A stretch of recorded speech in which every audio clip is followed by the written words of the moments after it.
দেখতে দেখতে দিনগুলো ফুরিয়ে যাচ্ছে, না ফেরার দেশে চলে যেতে হবে আমাদেরকে। আপনি কি বুঝতেছেন?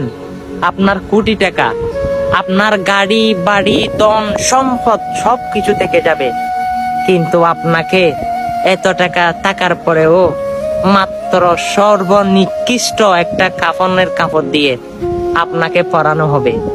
4 কোটিওয়ালা একটি কাঠের মধ্যে আপনাকে রাখা হবে। অবশ্যই আপনাকে গোসল দেওয়া হবে লাখ টাকার সাবান দিয়ে না, মাত্র একটা 20 টাকার সাবান দিয়ে।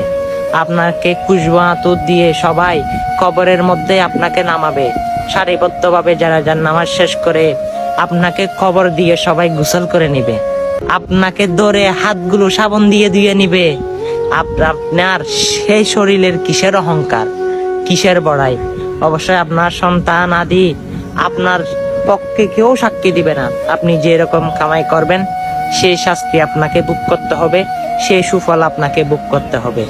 অবশ্যই সঠিক সময় থাকতে হালাল রুজি করার চেষ্টা করুন। আর অবশ্যই ভিডিওটা তো দেখেছেন, সকল মুসলমানকে ভিডিওটা পাঠিয়ে দিয়ে তাদের অন্তরে কম্পন শুরু করে দিন। তারা ভিডিওটা দেখুক, আল্লাহর রাস্তায় আসুক। আপনার কারণে কেউ একজন মানুষ ভালো হতে পারবে। ভিডিওটা শেয়ার করে সকল মানুষকে জানিয়ে দিন। আল্লাহ সবাইকে ইসলামের জন্য কবুল করুক, আমিন।